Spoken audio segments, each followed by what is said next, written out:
budget du ministère du numérique et de la digitalisation est d'un montant pour la gestion 2025 de 29 milliards de francs CFA, un budget en augmentation de 19% par rapport à 2024, l'année en cours, qui était de 24,3 milliards. Donc c'est un budget naturellement qui va nous permettre de continuer la poursuite, de poursuivre la mise en œuvre du PAG, le programme d'action du gouvernement, d'intensifier les efforts autour de nos projets dans le secteur du numérique et dans le secteur des médias. Donc c'est ce que j'ai présenté aux honorables députés qui ont été très enthousiastes, qui ont eu beaucoup de questions, qui ont fait beaucoup d'observations aussi pour contribuer à la bonne mise en œuvre des choses. Ils ont également apprécié l'évolution de notre pays dans le secteur du numérique et ont fait des recommandations pour la bonne mise en œuvre des réformes dans le secteur des médias.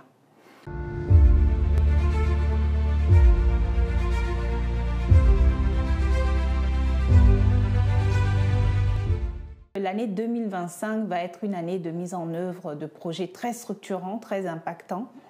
Nous avons d'ailleurs commencé déjà en 2024, bien entendu, mais l'année prochaine, nous aurons plusieurs projets par rapport au programme d'action du gouvernement numérique, le haut débit, le très haut débit, la transformation numérique des collectivités locales, le développement des compétences numériques, l'opérationnalisation du décret sur les startups, et j'en passe. Donc beaucoup de projets, beaucoup d'activités dans le secteur du numérique. Et le secteur des médias n'est pas du reste, puisque nous aurons également à ce niveau-là des contenus de qualité qui vont venir à l'écran. Vous savez que le gouvernement a fait l'option d'une refonte complète du secteur médiatique public. Donc aujourd'hui, nous avons des chaînes de télévision publique dans les médias de la SRTB et des chaînes de radio, donc 3 chaînes de télé, 4 chaînes de radio. Et en 2025, la chaîne de télé Bénin TV Alafia, qui est une chaîne en langue nationale, va voir le jour. Donc c'est autant de choses structurantes qui vont venir et qui expliquent pourquoi nous avons pu avoir une affectation de ressources supplémentaires.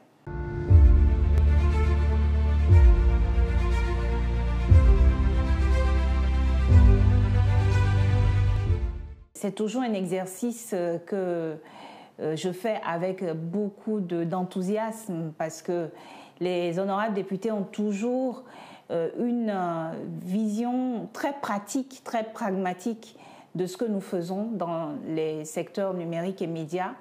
Et étant donné qu'ils sont aussi, comme nous, au plus près de la population, ils donnent aussi une autre lecture des choses et c'est toujours enrichissant. Je viens toujours ici faire cet exercice avec beaucoup d'enthousiasme et je pars toujours avec des éléments qui permettent dans la mise en œuvre de garder en tête les recommandations qu'ils nous donnent à moi-même et à mon équipe. Donc comme tous les ans, ils en ont eu et nous les avons rassurés que nous porterons ces recommandations avec nous. Ils ont aussi eu des questionnements auxquels nous avons répondu. Donc l'année 2025 s'annonce très palpitante pour le secteur du numérique et des médias, avec, comme je l'ai dit, des projets qui nous permettent d'aller au plus près des populations, la transformation numérique des collectivités locales, et des projets qui nous permettront de montrer à l'écran une image moderne, belle et révélée de notre pays à travers les nouveaux contenus que nous aurons.